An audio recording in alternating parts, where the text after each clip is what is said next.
Just because you're good at something doesn't mean you should do it. It's taken me time in my mid-30s here to really like learn to listen to my own body and my own voice.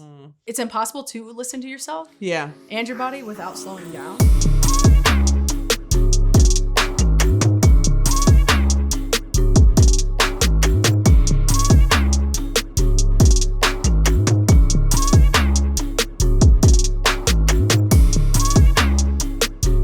Hi guys, welcome to another episode of Wealth Within Reach, and I'm your host, Erica Brown, and I have a great episode for you today. Today, I'm going to be talking specifically to the people who are either almost burnt out, who are burnt out, or who are coming from being burnt out. And my goal for this episode is to hopefully give you permission to maybe think about living your life and doing things a different way that you may have not considered before. And today we have amazing, phenomenal guest, one of my closest friends, one of my advice giver, truth teller, cheerleaders, Workout buddy. dance partner, workout buddy. partner, all the things, mom, wife, believer, competitor, real estate agent, mogul, and real estate investor, coach as well. Adrienne Sherwood. Thank you for having me. Thank you so much for being here today, friend. Absolutely. I'm excited to be here. I love it. Okay, so we have to start with how we met, which I really don't fully remember. Do you remember? We were in the same space for a while without having, like, it was like, oh, you know Erica Brown?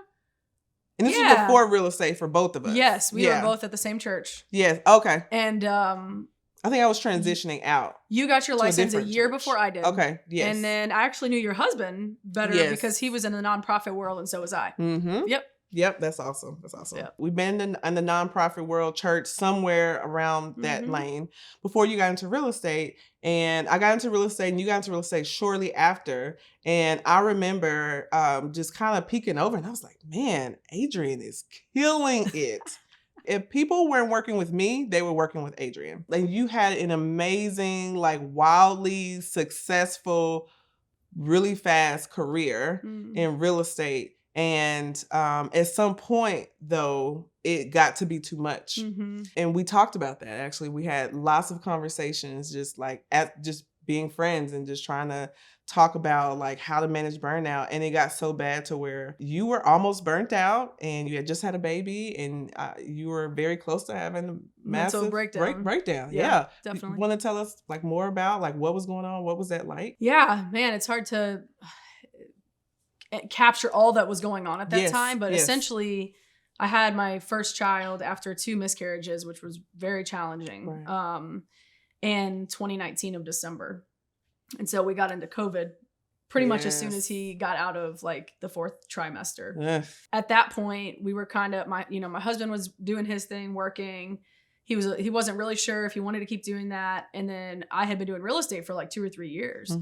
And when the rates dropped and the market went crazy, there was a huge opportunity for me to basically do what I was being told was a successful path to being a real estate, mogul or millionaire. Right. So I hired a business coach and we met, 30 minutes every 2 weeks for like $1 million. I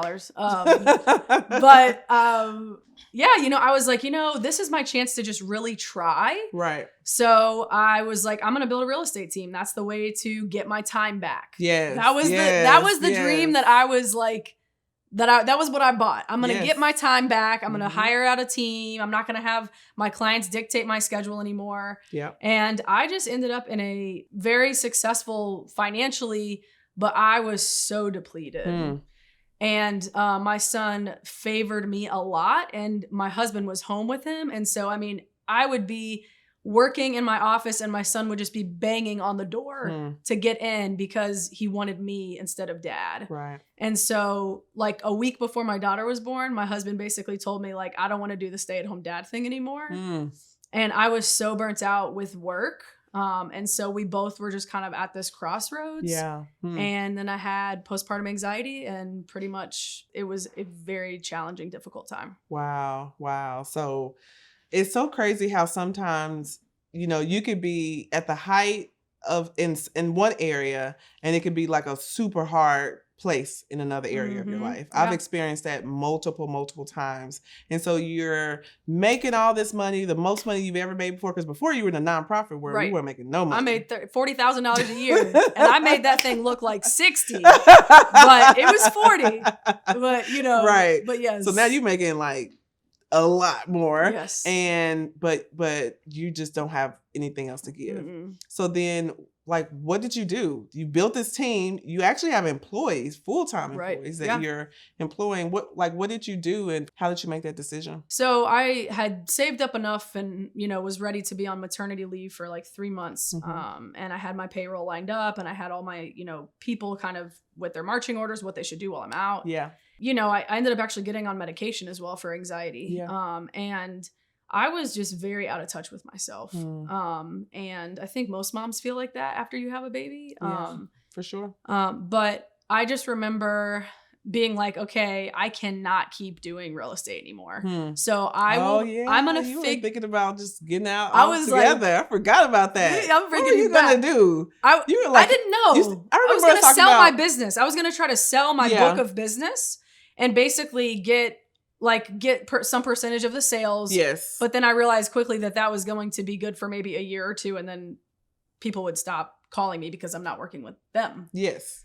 So I didn't know, but all I knew is that, my husband didn't have a skill set where he could just go get a job and support our family. Yeah. We felt really stuck. And it was psychologically very challenging because I went from feeling like untouchable, like I'm making so much money, I can't believe like all the success and all this confidence, to basically feeling like I can't find a way out of this where I can not do this job anymore and support my family. And that's hard. We talk about it all the time, being breadwinner women who, make more money than their husbands just because of the trade that we happen to pick. Right. And how, that's really hard. And it makes it even more harder.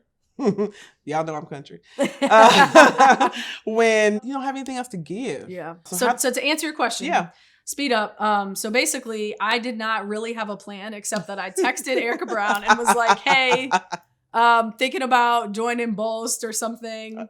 Can we get together?" And you brought Justin in, and we met, and I was so out of my mind. I was so tired. I remember you being like, I made all this money, but what's the point? Right. And I was looking at her like, what you mean, what's the point? I was like, I'm sitting in front of two millionaires that are both believers that hold the same values that I do. Yeah. And I was just really struggling with understanding like, okay, I have been successful. What's the point? But fast forward. So I was like convinced at this time I wanted to like spend more time at home with my kids. And really, I also found out that like in my situation with my husband, even though he was literally putting like every meal in front of my face for me to eat because I was so busy and I had so much support from him. Yes. There were just things biologically that he could not help with. Yes.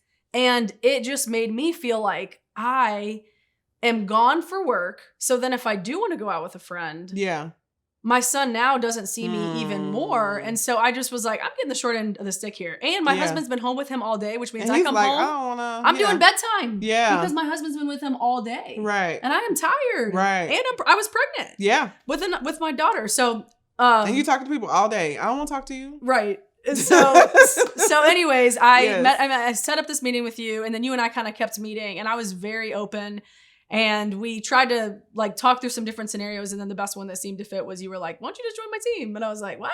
Do you remember that? Yeah. You I remember. I think I called you after we met for like an hour and we couldn't figure it out. You were like, let's keep talking. Let's keep hanging out. And I was like, okay. I was so sad. I was like, man, I really enjoy spending time with Erica. But I got to figure out how to make this work. How can we, like, we'll just hang out every now and then. And then she called me and I was like, well, if I'm on a team, then that means I got to pay splits and I got to this, and that. And I will tell you, that's considered an investment. Had I not ever tried to do it myself, I would not have appreciated like, hey, you take my split.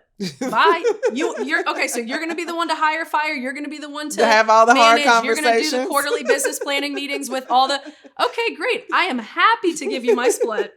Performance reviews. Exactly. Right. And I will just work with clients, and then I will So I went, I sold like 43 houses the year before, and then my new goal was 24. And then I joined a team and basically worked part-time and was able to support my family. That's huge. Okay.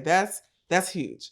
Some people can look at that and feel like, man, I was at the height of my career, had this business and, it didn't work out. So they can easily, our egos can get in the way, right? I've closed a business before. I've closed a couple businesses before, actually. Our egos can get in the way and we can, I feel like the lies can start feeling like, oh, we're a failure. We're a failure. How did you navigate? Like, did you feel like that or did you not feel like that? How did you navigate that process? I think that there were certain things that we were building as a team that became really difficult to let go of. And I'll just give you one example. Yeah. My ops manager. Yes.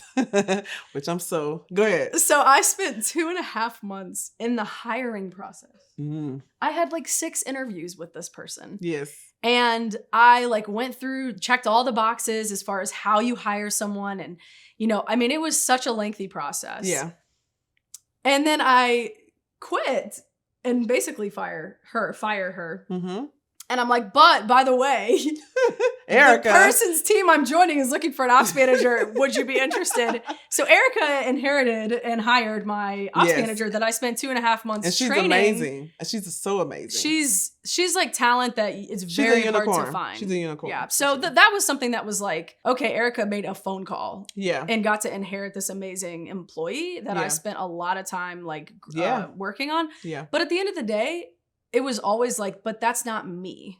And watching you be you has actually confirmed so many things in me of like, ooh, I love that for Erica, but that's not me. Oh, that's good. That's good. So let's go into that. Yeah. Right. And I talk about it all the time, how we have different strengths, we have different weaknesses, we have different, what I call working geniuses, and we all have different things that we're good at. It doesn't make it bad that you don't like that or that I don't like that. It just makes it different. Let me tell you about my upcoming event. Trust me when I tell you, you're going to want to hear this. It's time to step into a world beyond your typical real estate conference. Imagine walking into the room and you instantly find your people.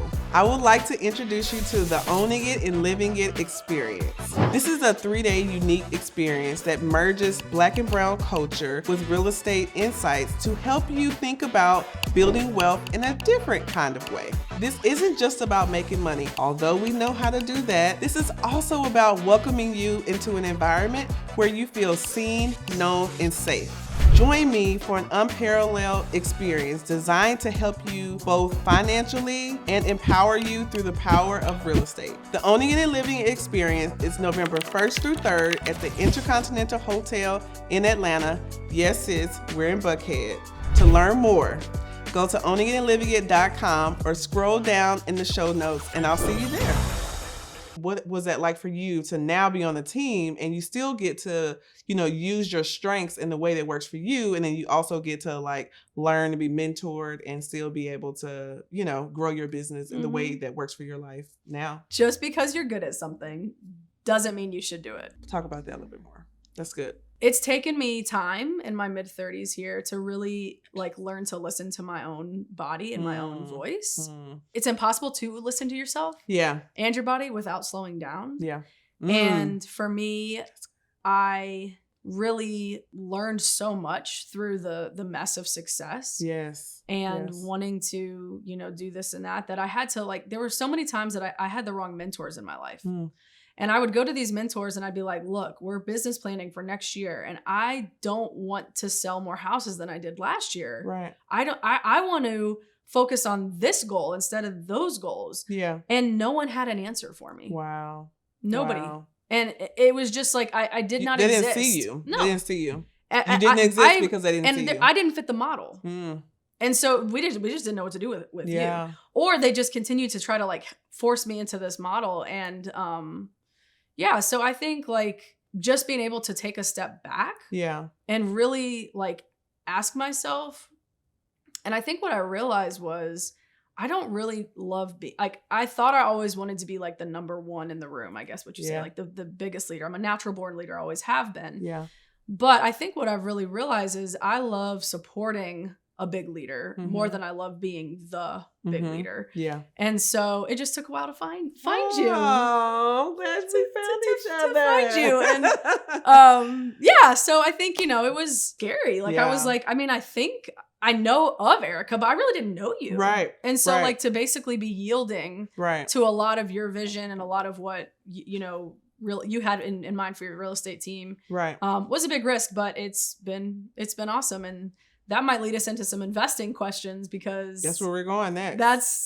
That was like the added cherry on top because most people join your team to get the real estate investing mentor. Right. And what was my mindset when I joined your team with investing? You didn't want to be an investor. She actually had an investment property and she sold it. Yeah. She was like, I don't want to do this. I'm not trying to be an investor. I just like how you have designed your life to work for you. Mm. And I was like, okay, well, my goal with everyone on my team is how can I, as a leader, help you be the best Adrienne, the best person that you want to be. Mm. And that's my goal. I'm not trying to make you something that you don't want to be. And that's exactly what we do in the owning and living community too. Mm. Like I want you to figure out what you want to do and let me know so I can help you get there. Right. Yep. Like that is my sauce right there. Yep. You had passive income. You were like, no, thank you. I don't want to do this. I don't want to do it this way. Right. And then you got on the team and you're like, okay, well, maybe there are other ways that we could do it. Then you went from hustling to passive to begin collecting checks and creating passive income.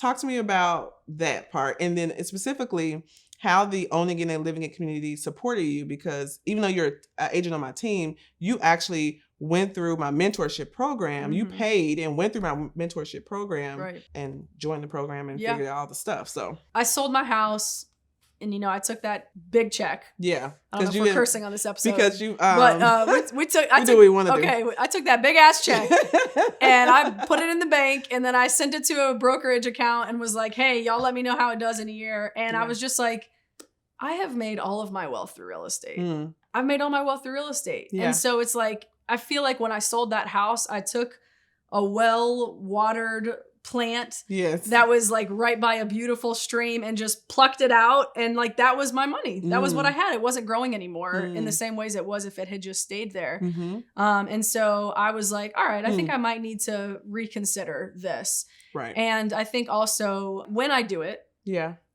I'm going to do it a different way. Mm. And so again, it's that flexibility and that pivoting. And that permission that just because you did something one time and it didn't work out doesn't mean that you can't do it again and it can work differently for you. Absolutely. Yeah. And so that was when I was like, all right, this mentorship program. And I remember clicking the button, like signing up because I was like, you know me. I was like, if I sign up, I'm going to do it. Yes. So I remember like about to click the pay. And I was just like, okay, I guess this means I'm going to become an investor because I'm going to get my money. Because I'm going to do it. I'm going to do it. Yeah. So that's what happens when you pay. Yeah. You pay attention. Yep. So that's been like, that really had becoming an investor in the past 12 months on purpose. Cause I do think I was an investor before, but it was more by chance. Yeah. And joining the owning and living community just allowed me to realize like I can be me. Yes. And I can learn from my past and make something work for me. And then being able to talk to you one-on-one and say, hey, here's what I need. Yeah. And to be able to break down, do I need capital? Do I need cash flow? This, and that. That really helped me to see like, oh, okay, I love being a realtor, but there are also times where I don't want to end up where I did last time. Yep. Where I needed to be done or have a break and I couldn't. Yeah. So that was really what drove me. And then lastly, like, in my work with nonprofit, I worked with a lot of like minority communities. Yeah. And it just broke my heart like over and over and over again to see these families struggling financially. Yeah. And so I think what I realized was like through down payment assistance programs and other things through real estate, like, life changing. You can equip people. If you can equip people to have an asset, to then have like, be able to build that generational wealth. Right. So all of those things like are things I'm very passionate about. Yeah. And that's reparations to me. Absolutely. And because I've been on the other side where it's like, it just feels like, if I do it, it's different than your mom or your grandma doing it. Right. And then they're able to, provide for you in the ways that your family needs to. Right. And so being able to to provide those reparations and really be a part of that is like a huge, I feel like is a huge calling that I want to be a part of. That you are a part of that, being a part of the community and being Coach Adrienne. Okay, so since in the last 6 months, since you joined the community or since you went through the program yourself, how many, like talk to us about how many units you're acquired, and we'll talk a little bit more about that. Yeah, so I essentially went from my own house, 1 door, to 7 doors in 10 months. Wow. 11 months. And so what's the difference between now doing it on purpose versus on accident and with the community? Like, how has that helped you to streamline in such a way where are you feeling burnt out? Are you feeling like you regret it? You know, like what is that?